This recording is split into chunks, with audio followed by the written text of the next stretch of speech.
Thanks again.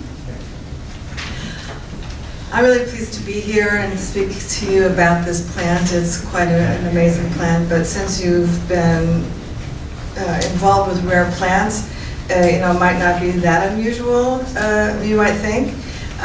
But Moringa has constantly surprised me, and just the wide range of things that it produces. I also wanted to acknowledge this group because one of the things that I do is education about Moringa and bringing awareness to it. And people who are involved with rare fruit, as you are, that information of perpetuating that for future generations is really, really important. So I want to acknowledge you for that work and being involved, being activists for rare fruit on our planet. It's really, really important to me and all future generations, even if they don't know it yet. So I'll begin by saying that Moringa is a plant. For some reason, when I first started it, I couldn't find information about it. When I was doing an inspection, I had an idea that if you could grow one thing that had the most amount of nutrition, I would make it worth all that work. Because to have an organic farm is a lot of work with the soil. It's the main work. And so I started to do this research and look for a nutritional plant. And I happened to find this in a perennial seed catalog. And I looked in the Materia Medica, botanical libraries, all over to get information. And for some reason, Moringa is not listed in any place I found where you would look for any kind of plant. Even the Chinese Materia Medica doesn't list this plant. So it became really important to me from early on to educate people about it. And so I, from the beginning, put all the information that I've known and that I've learned. And there were actually two organizations when I started who had websites. They are still there. One is ECHO, and they are involved with hunger organizations around the world, and they do a workshop on Moringa. And it's a free workshop, and you can go there and stay like for a week or a month. It's free, and they train you and send you off to wherever you're from to do Moringa projects. The other one is Trees for Life, and they are still there, and they are a supporter of Moringa. The founder is from India, where this plant originates from. Well, you'll see it comes from other places too, but Oleifera is from India. And so those two organizations are still there, but there's no information about really how to create, do all the parts and process for having the end product. So every time I learn anything, I just put it on my website. So virtually everybody who has a site about Moringa has had to be there to get information, or has spoken to me on the phone, and I spent hours and hours on the phone. So this hopefully will be on my website, and it'll cut down the hours I just spend doing that. So I'm really grateful for that too. So this is how it looks when it first emerges. It's these tiny, really simple-looking leaves, but they hold the possibility to deal with hunger all over the world. And you'll see what I mean later.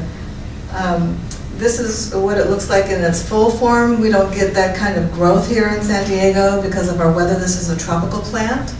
And so you won't see that kind of height. It will grow about 30 feet. That's the highest I've seen. And there is a few trees at the World Beat Center in Balboa Park in the botanical garden I planted 7 years ago.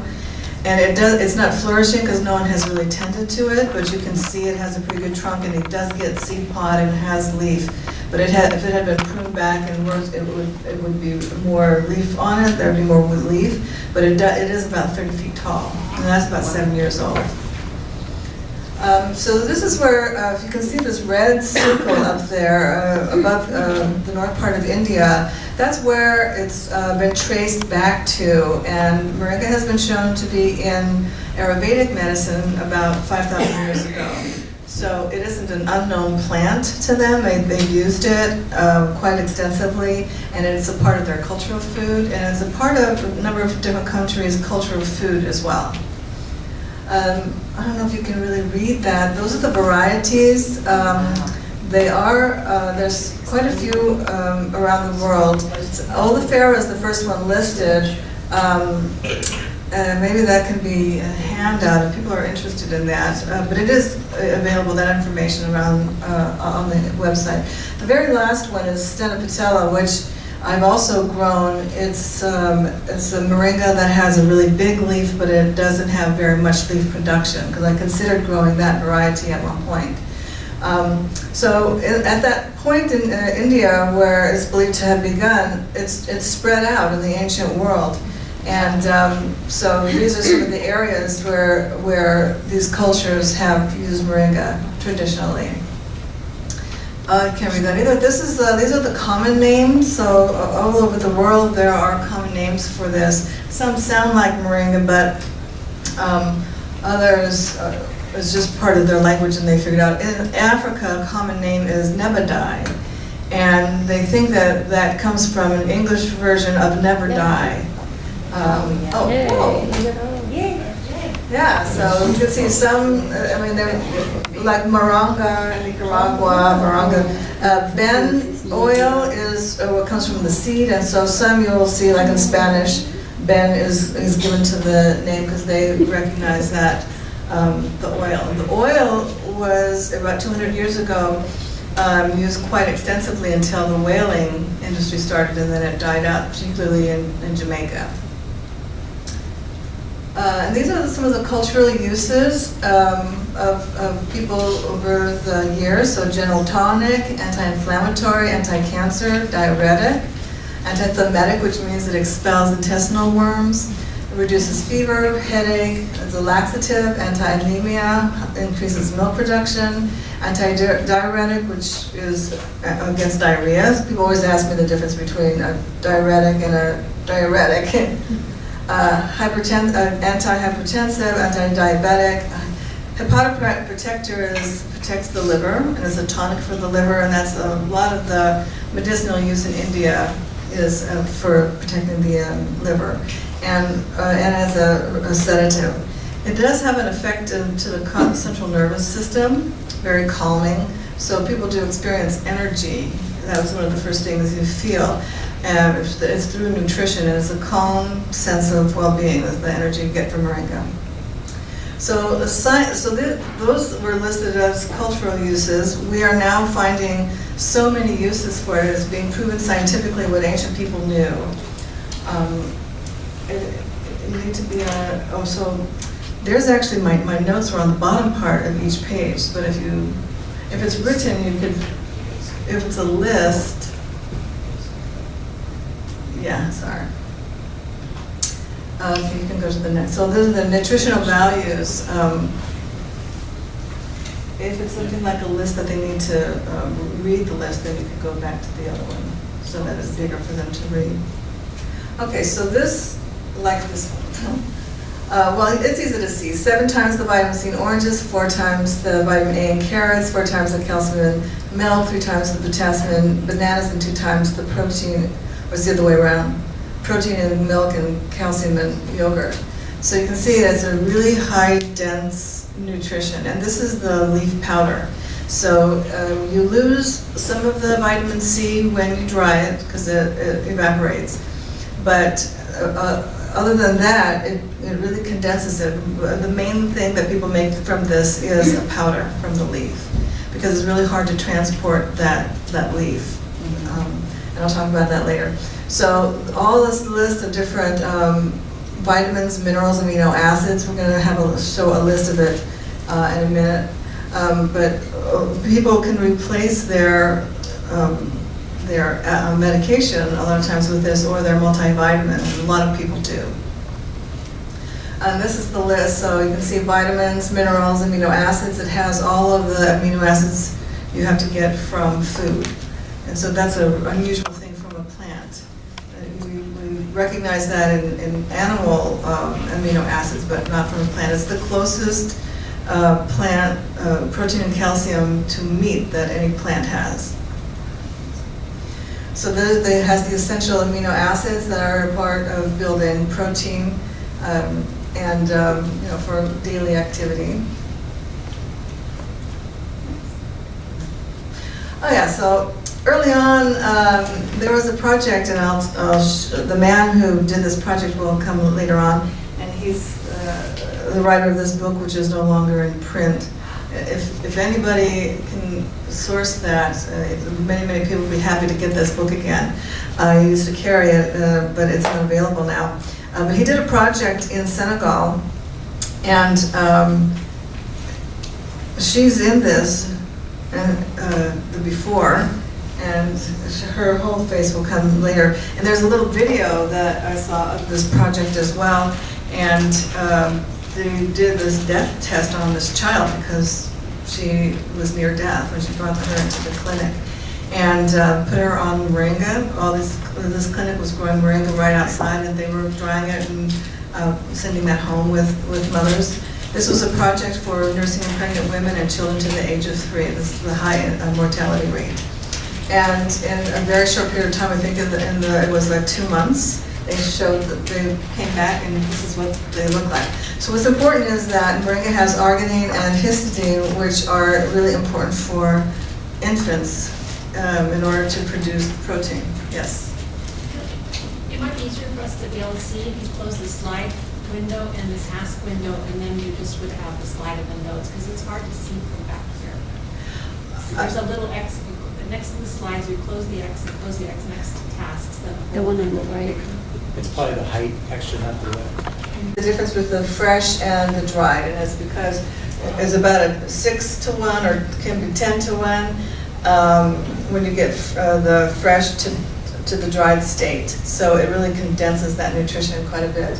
So you can see vitamin A, the vitamin C, oranges. You see that's the one that you have a lot more in the vitamin C in the fresh than you do the dried. But other than that, calcium too, you can see it's really, really high. In what amount, how much, like in a cup of these? Yeah, gram for gram. Gram for gram. And this is based on 100 grams. There was a blank one? Go back to it, it's just trouble loading. Yeah, well, it's a, well, you're not going to see it. Moringa looks like in the blizzard. Okay. I've got a question on the nutrition that you showed. What is the source of that? Low food leaves. Got it. Yeah. Okay. There are other evaluations that have happened, and there is a woman named Broyne who at one point gathered all these different sources of information, because there was some conflicting, not really conflicting, but they're just different levels. And all of it is, of course, going to be different. When an orange grown in one place is going to have a lot of different value than vitamin C, but another place, well, it's in the soil, right? Now, So, the USDA information on moringa versus oranges and things like that, where did they get their, I mean, how did they? same. As far as I know, there's nobody else who has done that evaluation. I see this information on theirs as well. It's quite extensive to do all of that, and people have done it. I mean, I know of a couple of people who have done it because it's so expensive for doing each one. But it is starting to happen now, and you'll start to see laboratories coming out. I mean, sourced with that information, because this, my belief is, because I know that my moringa has more nutrition than this, is that this was in Africa, and I don't know what the condition of the soil, and it was not conditioned, and it wasn't worked with, and so I know that moringa has a lot more potential than this, and this is still pretty great. But I know that moringa is even better than that. It's just dependent on the soil. Quick Well, you question. don't. Do all a variety of trees have the same nutritional value, or is one No. better than the other? Only moringa has been tested.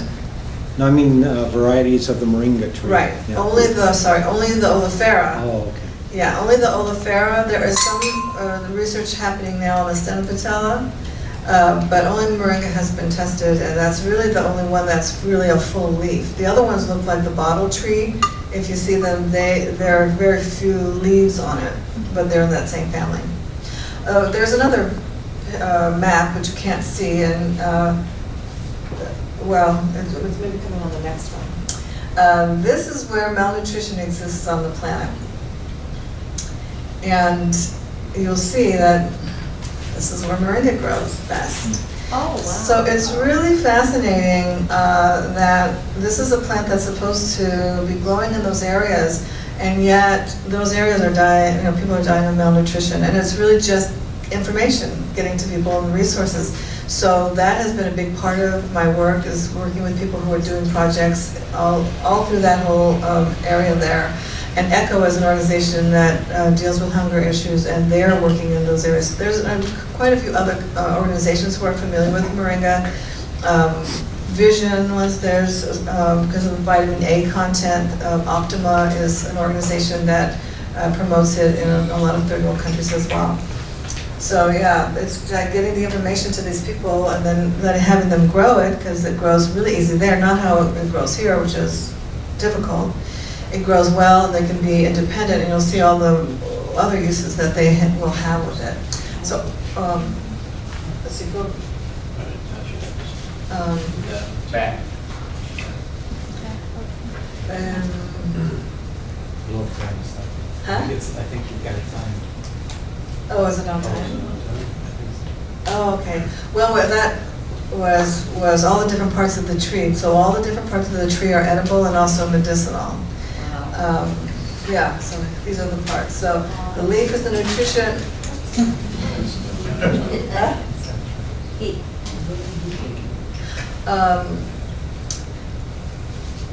Well, we can do it from this.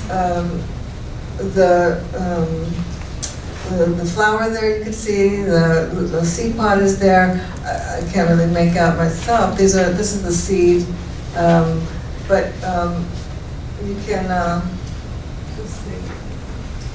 The root is used for people with low blood pressure, and it's not good for people with high blood pressure, but the leaf is really good for people with high blood pressure. So the opposite end of the tree are good for opposite things. And this is a growing list of all the different ailments that people are using it for. We have a lot more ailments in modern days than traditional people. And so that list continues to grow as people use Moringa and then report back. And that's how I have found out a lot of the uses, and also the amounts that people are using. Sometimes it's a small amount that makes a difference, and you don't have to actually be taking a lot. And some things like AIDS and fibromyalgia, things that might not be cured. I mean, I might say this is a cure, but the side effect is fatigue, and that makes it debilitating. Also, Lyme's disease, Crohn's disease.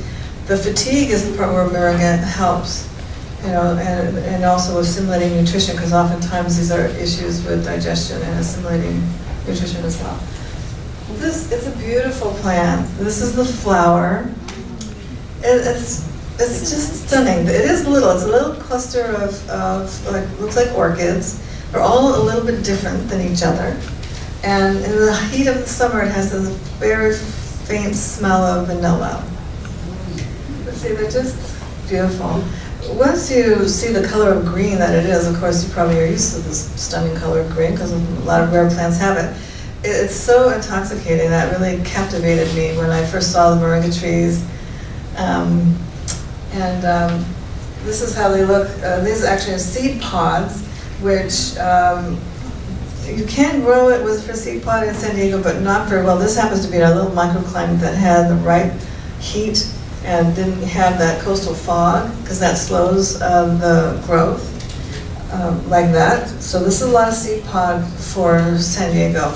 And this tree, and I'll show you later how I cut the back. I cut it back because I'm growing it for the leaf production, not for the seed.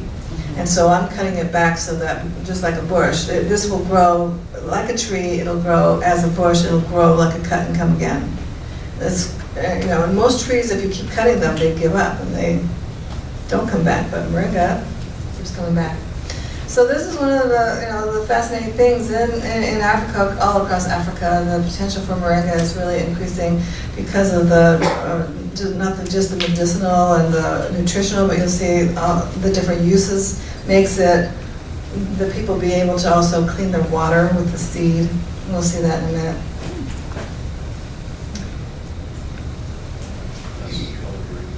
It's called Moringa.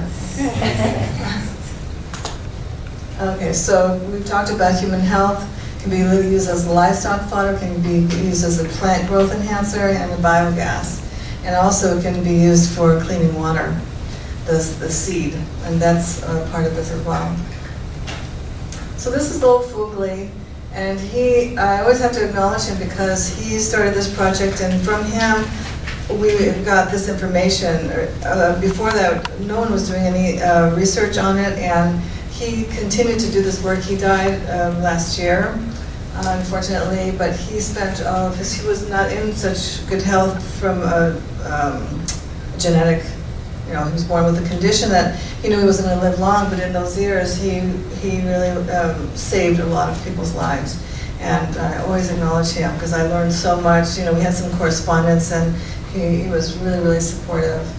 But he has that going, and there's a lot of countries who started in Senegal, but Ghana has had 2 conventions on moringa. Last year there was one in Cameroon. It's growing in Kenya, and I'll tell you all the different places I've worked with projects. Here they are again. This is the mother and child, and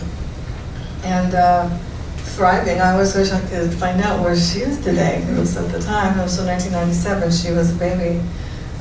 But it's just typical of all of the children whose health is improved by this. And so the research he did had to do with their weight gain. So it was in milk production for the nursing women, and the weight gain for both the mothers and the children as well. This research was done by a man named Alexander Feudal in Nicaragua, and he is now retired, but his work continues. And what he did is take this plant and broadcast seed fields, and it would grow just like clover, and then it would cut it down just like they would, like a harvester, and able to make large amounts of feed. And so he did a lot of research. He did a lot of research out in the field with his companion here, or his assistant. And I believe Dr. Sanchez is continuing this work. And so you can see this is moringa growing, and this, of course, is its right climate. So it will grow like this. And doing this research for using it as an animal fodder. And this intensive cultivation has been really helpful for a lot of people. This is how moringa grows, in its natural state. You'll notice that it's a lacy shade. It's not a really full canopy. That's how it grows naturally. When mine grow, I cut it back so that it's growing a lot more leaves, since that's my interest. But it looks like this, and in Hawaii, or like this. In Hawaii, they call this the Filipino flag, because you could always tell if there's a Filipino person because they have moringa trees. And this is how the intensive planting is going. They're like maybe 5 inches, 10 inches apart. So, and I've actually grown it this way as well. I lost a crop. I mean, a whole 500 trees fell over. In the El Niños, one thing that moringa will die from is root rot faster than cold. And so that's what happened. But you can see so much moringa. I see these pictures, and I just want to work with it. But so there's quite a few other places in Nicaragua that are growing it this way. And so he also did the calculation of how many times they could harvest this in the year, and what a tonnage of biomass you could accumulate in that period of time. So a lot for good information for agriculture. So this is what it looks like in the successive cuttings. So you can see these are just cut back, these are cut back and growing and on. So you can see in a small amount of space, you can grow a lot of moringa. In my experience of it, they did this, and it was a 7-year project. It was a little bit different than my experience, because my experience when you're really close together, and this is also because we're not in the right climate. In the greenhouse, it grows like that. But outside, it's not going to have that kind of thickness, because when they start to touch each other, that leaf sloughs off, and so you end up with the stronger ones coming, up between, and the weaker ones not having as much, because they're struggling for the temperature, the heat and the sun.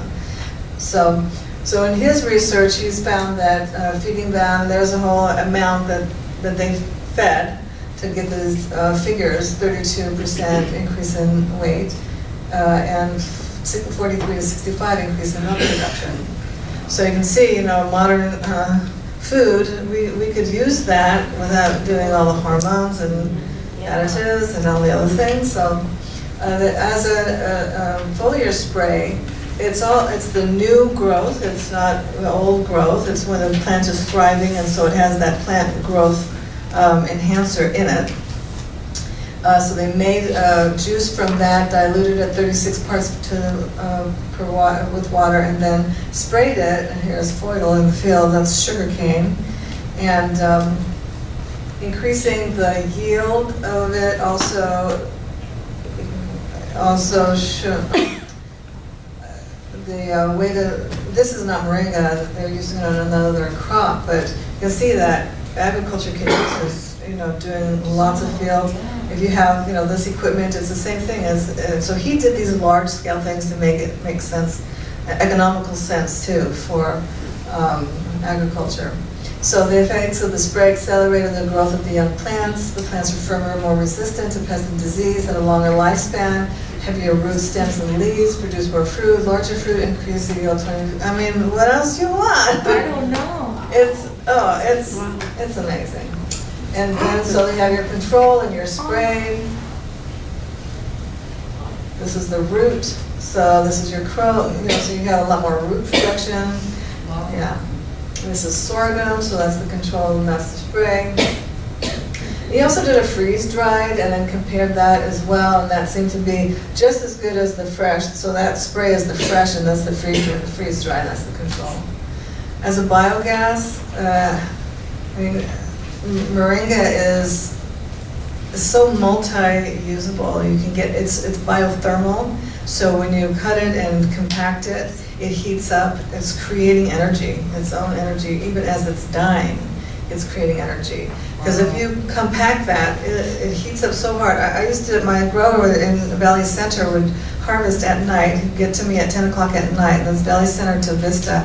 And by the time I got these containers that was, just like a 10-pound box, I could not put my hand in the middle. It was so hot. So it's, the best thing, a compost pile, how long does it take to get that heat and that work and everything? You just cut moringa, put it together, and it's hot. So it's amazing. So this is the other thing that I think I see for the future, especially in third world countries where 6 million people die every year of contaminated water use. You can crush the seed. What they do when it's actually a byproduct. When you crush the seed or cold press it and you take that oil out, you have the seed cake left, and that is used with this quantity of about 4 or 5 seeds. It can clarify a gallon or a liter of water. So it becomes a coagulant. You shake that, and it'll attach to particulates, and very turbid water can become clear. Whether or not all the bacteria is gone, that's not necessarily happening, but to a large degree is happening. But it's clarified, it's not purified. But most people who have access to that type of water, it's such an improvement, because they're going to drink that turbid water that's full of bacteria, but they can easily do this, and they're self-sufficient. So they can grow that, it can clear the water, it can be their food, it can be their medicine, it can be hedgerows, it grows, so you can have hedgerows that can protect other crops. This is a project in Tanzania, so they're doing exactly that. They're shelling it and then producing this as the seed cake. And so that seed cake, and then some municipalities are starting to use this. I just found out recently that in Brazil, the Rio Negro, which is the river that goes in the north of Brazil, is really contaminated. And in Brazil, they've done a lot of research on this plant, and so they are cleaning that river with moringa. Yeah, it's amazing. So this is kind of what I had just said. You're putting that amount of that powder in, or that seed cake, and shaking it. They say shake for 5 minutes. I've always heard 15, and then it settles in about an hour. You can use that water. It's quite a difference in the quality of water. And that's the amount, so this is just so that, industry can see that this is a feasible alternative to some of the other things that they're using for cleaning water, especially all the chemicals. So a single mature moringa tree produces 5,500 seeds, which treats 7,000 liters of water. And the seed is also oil that is usable, and I'll tell you about that as well, the total weight in the kernel. So you can see we can be using this for so many things. The other thing, the seeds have a shorter season, so that's the only trouble. We've gone into tropical areas and we've taken all their resources and left them, devastated in their environment there. This is something that they could actually be producing that will improve their own economy, improve their own environment, and have that be something that's available and shipped to other places that can improve their economy and their health and their environment. I don't know a lot of plants that can do that. But there is the needing to get that information to people who make those decisions to make that happen. This is my moringa. This is what I planted last season, and I'm going to show you, this is what it looks like when it first starts to emerge. It looks like a little palm tree.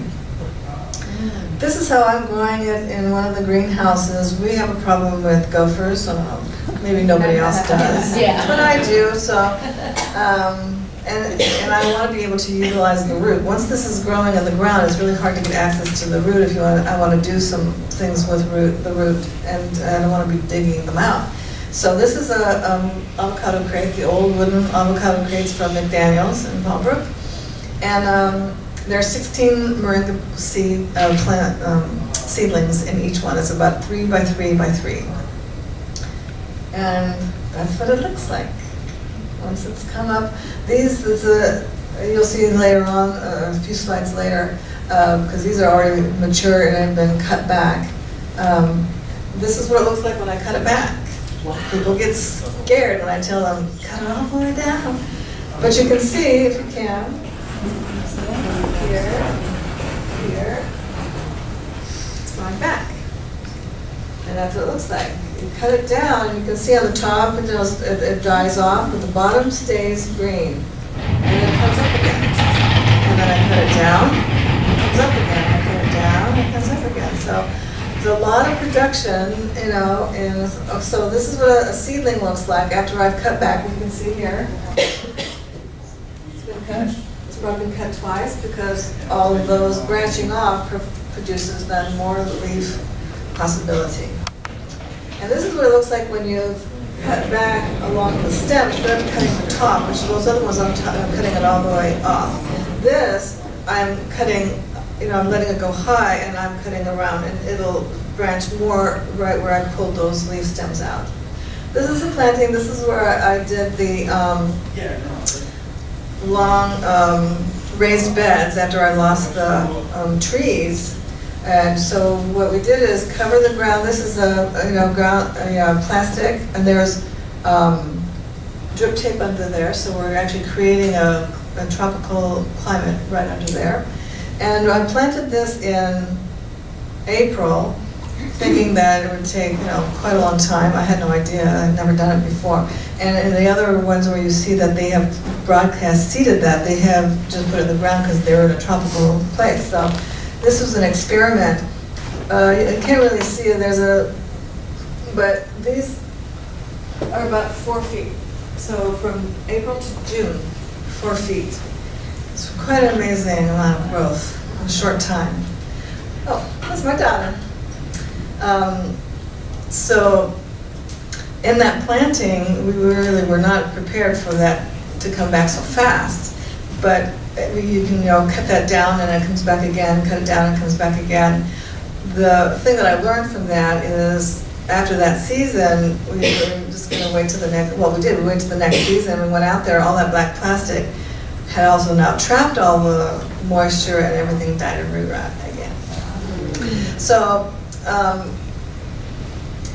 I have this because you don't know who knows who. I know that moringa has to be studied more, There's an organization called PubMed, or there's a website, and they publish medical research on there, and you can look on there and see the medical research on moringa. There needs to be a lot of research done, and this information has to get to more and more people. So I talk about it, but now that you all know about it, you can spread the word, get information to people, or share resources. So people who make the decisions have to know about this plant. Yes? It must not taste like chocolate, because you wouldn't have any problem getting it spread around. So does it taste really bad? No, actually, it tastes really good, I think. And I've made a number of products, and I've brought samples of them. Maybe you could just bring that, and I'll show you.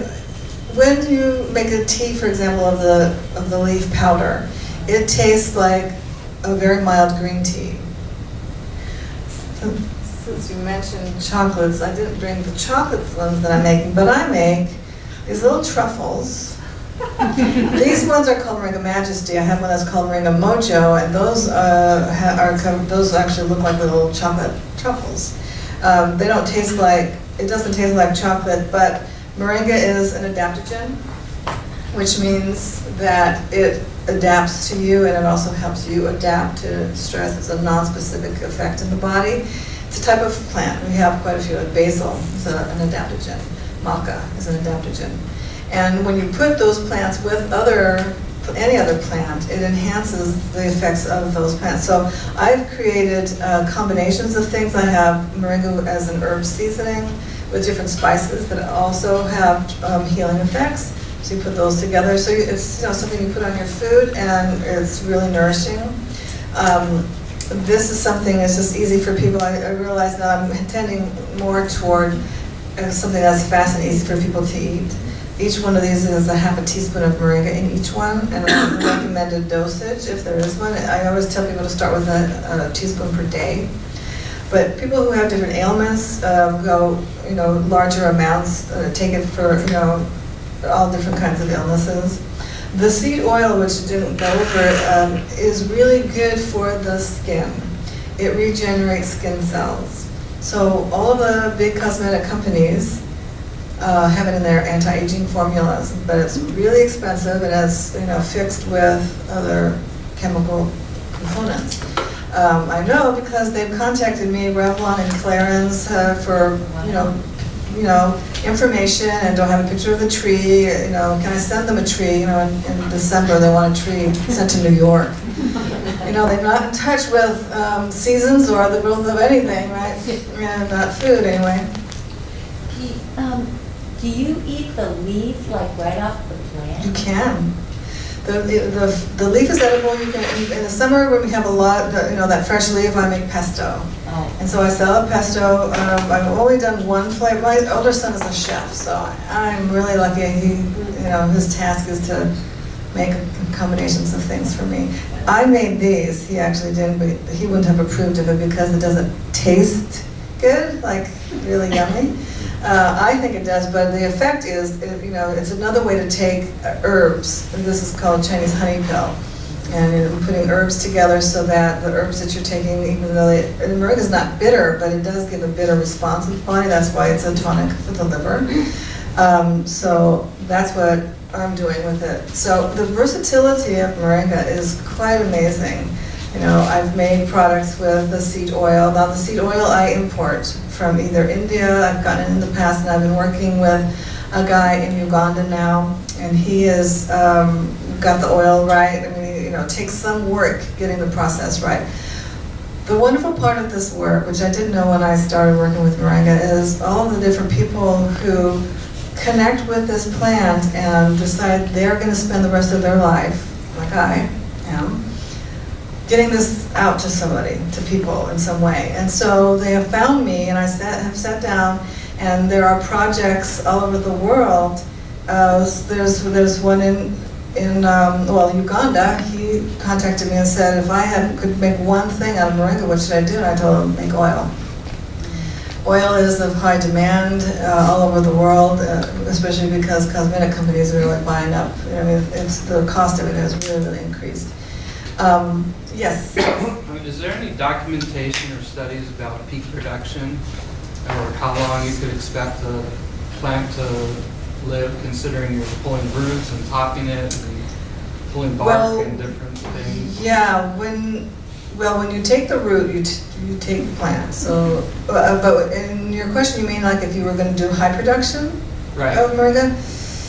You know, like a vineyard, they say it takes 5 to 7 years Oh, yeah. to start production, but then it You peaks can- and the plant at about 25 years old, it No, starts to... right. I don't know how long a tree will last if you left it in the state, you know, and it's just grow as a tree. But my husband and I went to Jamaica a few years ago. We were in search of moringa because all of a sudden I had no moringa, and I had somebody we knew had land there and said, "Oh, I have all this moringa. You can just go there and harvest it and use it." So we went there, and we found, because they were in the oil production, you know, before the whale oil industry. And so we knew that there were moringa trees there. And those trees, we did end up finding some of them. I don't know if we found the ones that were 200 years old, but big enough that my husband could climb in and, you know, probably 40 feet. But I hear in India they can go to 90 feet. Now, they're not being processed, you know, and cut down. But as far as production, moringa grows so fast that in this climate and in warmer climates, every 3 months you could be harvesting. So, but it is worked out, like Foyle has worked out, you didn't see the details on there about how many hectare and how many times per year makes how many tons. I mean, that is worked out in his research. But every climate is different, and even every plot of land is different. And I've had, you know, worked with people growing it in all, you know, same city, totally different kind of growth. So it's just like, you know, who was talking about apricots. You know, you have to, this is a small area, but we're talking about apricots and the difference in the growth in, what, 50 miles? So, because every plot can be different, and that's the same with moringa as well. But you can get a lot of production, more than any plant that I know of. And I don't know the oil production, you know, the seed, but he gave some figures for that, just as far as cleaning water. But it's all dependent on where you're growing it.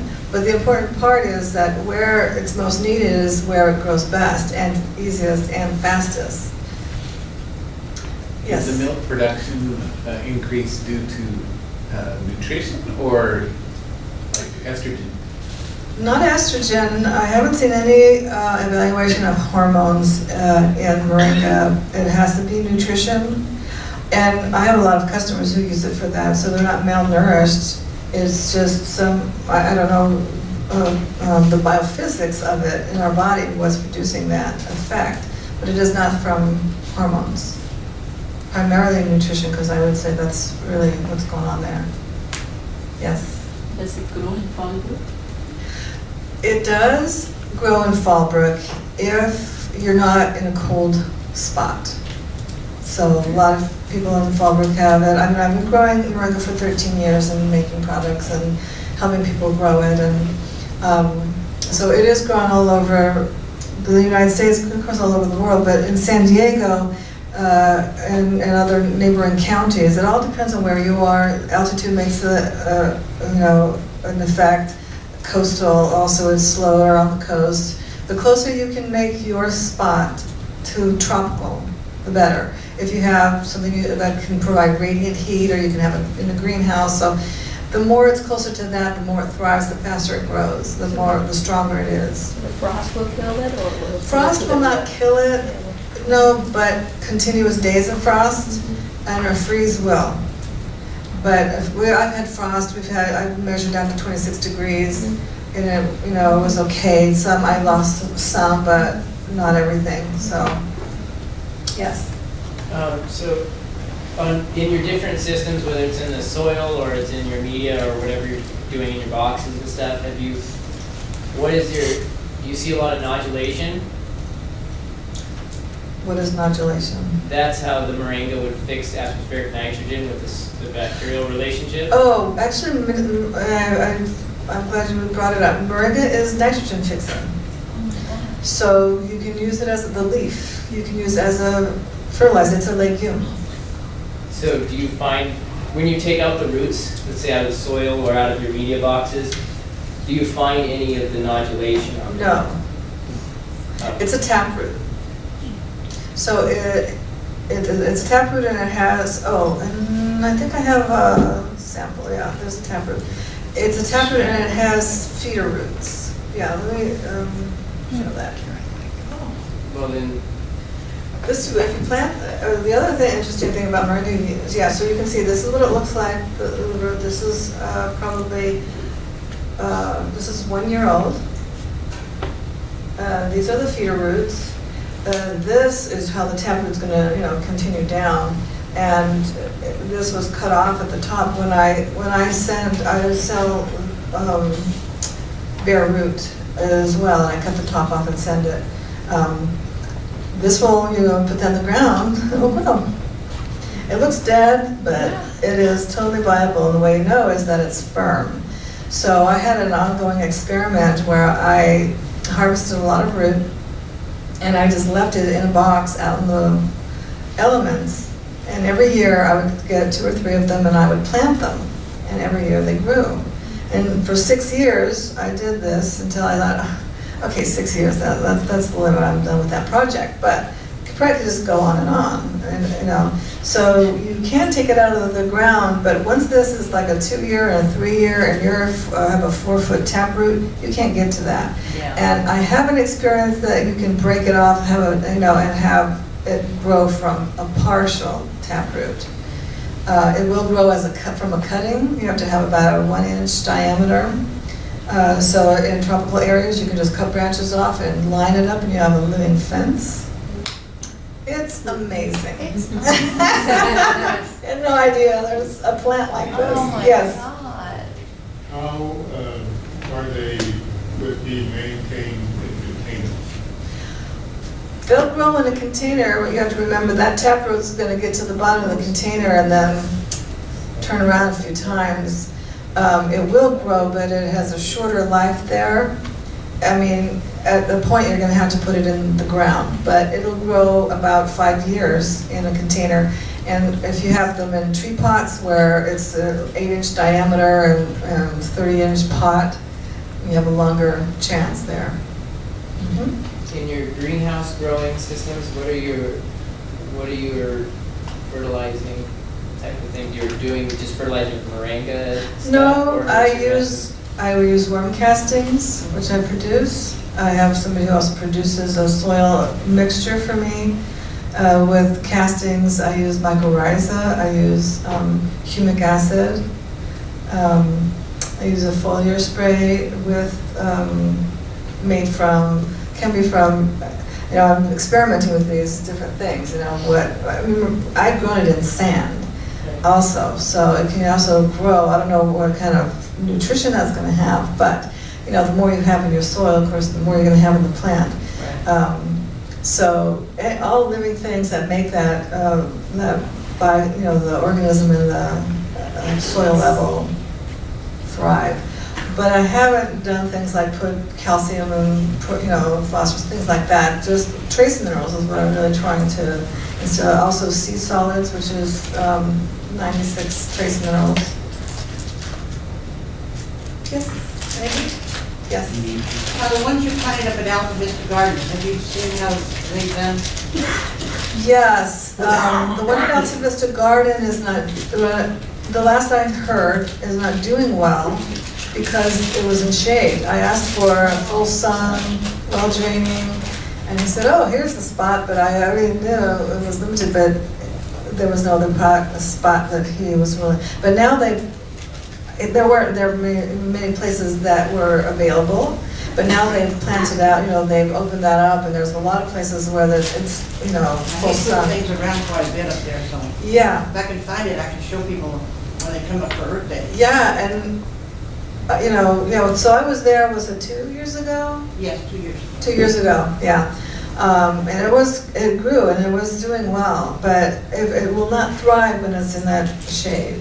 And I'm happy to bring more and plant them. He just has to tell me where and when. I show up with them. He's in Indonesia. Yeah, I donate all the time. Yes? Not in wine country in Temecula, it's the, like, you mentioned Valley Center, you should be I'm sorry. there. I can't hear. I'm in wine country in Temecula, can get over 100 really easily. They love it. Hotter, the better. Oh, wonderful. 120. You just have to make sure, like in Temecula, you can get cold nights. In I the, get cold nights. you get cold nights? Yeah. Yeah. See, and that, you'll have to protect it, because the other thing it doesn't like is the extreme of night and day. So that'll force it into being dormant. So it's dormant in San Diego County from about November, maybe as late as December, till May. So our growing season is pretty short. I have a newsletter, and I give a notice out when the plants are available, because I grow the seedlings. You can sign up there. I also have a shop in Vista. I'm open on Sundays. That's from 10 to 6. Oh, sorry, Saturdays, 10 to 6. I'm at the Encinitas Farmers Market on Sundays. You can see it on my website. And, what else? Well, the other piece I wanted to just emphasize again is telling people.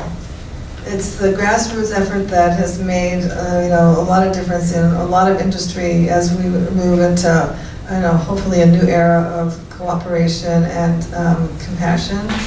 And so, and Moringa is a plant that is for the planet. You can see that it helps people, animals, plants, soil, it's nitrogen fixing, and water. I mean, what else is there on the planet? Air. It is one, but somebody told me that they were going to work on an air filter with, I believe, the seed as well. But, so that's the only one, air, but everything else is handled with this one plant. So, yeah, the projects around the world, I mean, the thing that is so rewarding is that these projects around the world that contact me after I've sent them off with their information, have done amazing things, and are feeding people who would have died and cleaning their own water. And a lot of them contact me back, and they have so much moringa, they go, can I sell it to you? And so that's one of the troubles, getting it from these places like Uganda. It costs just as much for shipping as it does for the actual product. So that's a challenge, but yes. Can we grow it in a pot? I mean, how big is it going to get? Can we control the height? You can control the height, but The roots are going to fill the root, yeah. You can grow it in a container, and it will grow for a time, and it will not thrive after that. It'll get root bound because it's a taproot, so it wants to go straight down. It also is drought tolerant. It will grow in the high desert, and so once it hits that water table, yeah. So in Temecula, you'll be good as long as it doesn't get too cold. It's drought tolerant, so you don't have to water it anymore. But if you know where your water table is. Yes. If you're going to seed it directly into the ground in San Diego, when would you plant it? I always kind of jump the gun because I can't wait to see them emerge. But I would say it best is like late April, May. We get that May gray and the June gloom, and so around that time, I'm checking and counting days. So once there are 6 straight days of full sun, that's usually what starts the growing season. Even if we start to then get overcast and stuff, but 6 straight days seems to be the magic number here. Then it starts to thrive. Because I've planted it too early. Most of the time I planted too early, and so what I plant in that early stage is the same size as months later. So I'm really not growing that much. It's just for my own gratification of seeing those plants come up. But I would say May. You'd be good at May. And you can direct seed really easily. The seed that I have is from Nicaragua, a farm that I've been working with down there. I actually found, he found me. When we didn't find all this, orchards of moringa in Jamaica, I sent an email out, and he contacted me and said, well, if you don't find it in Jamaica, I have it in Nicaragua. And so he was getting his facility built, and so I helped him with some really important information. Because it's biothermal, he was going to have his facility really far away from his farm. And I said, you better build it right there, because in the tropics, you can't transport that. It's hot immediately. Here I'm cutting it at night and transporting it at 20 minutes, and it's hot. Wow. So otherwise it heats up and it turns yellow and to white and dies. I mean, you can't use that. People do, though. Some of these places where the moringa is being produced, they're not doing it properly. I try, and why I give this information, even though they're going to compete with me, it's fine, because if they're not growing it properly and processing it, they're not getting good moringa, and having people dissatisfied with moringa is bad for everybody. Right. So I try to make it clear on my website that I'm available for giving that information so everybody can grow really healthy moringa. It's really important. Would you give us your website? moringaforlife.com. You remove the seed casing before you plant? Yes. Another feature, it has a seed pod that's a foot long, and the common name is the drumstick tree. And the seed is winged. So it's actually by nature meant to fly. Wow. Right? It's like a winged pea, right? And so that, it's just beautiful. Everything about this plant is just stunning. So the kernel, you can soak that 24 hours when you're going to plant it, and I just pierce it. I don't have time for that, so I just pierce the outside and then plant it with the hull on it. But that's what it looks like. That tiny thing becomes this incredible tree. Wow. Yeah. Now, how do you dry it? Can I dehydrate it? Or? Oh, I've dyed it in a lot of different ways. Dehydrator is really too expensive. You have to dry it in the same day that it's harvested. And for your use, or everyday use, moringa is able to be eaten fresh, and that's the best because you have the enzymes, then you also have that, the vitamin C. But if you produce more than you can eat, you can dry it out. So you want to dry it on the same day that you harvest in the morning on a dry day, a hot day. And any place where you can air out, and you want to pull the leaf from the stem, so that, because the stem will hold moisture, it'll take longer. And you want to have a thin layer so it doesn't mold. That's the biggest problem, especially in moringa that's grown in tropical areas, is it molds right away. So you want to air it and turn it so that it dries. And then you can just crush it so that it's like basil, like crushed basil, and then use it that way, store it, dry it, and use it that way.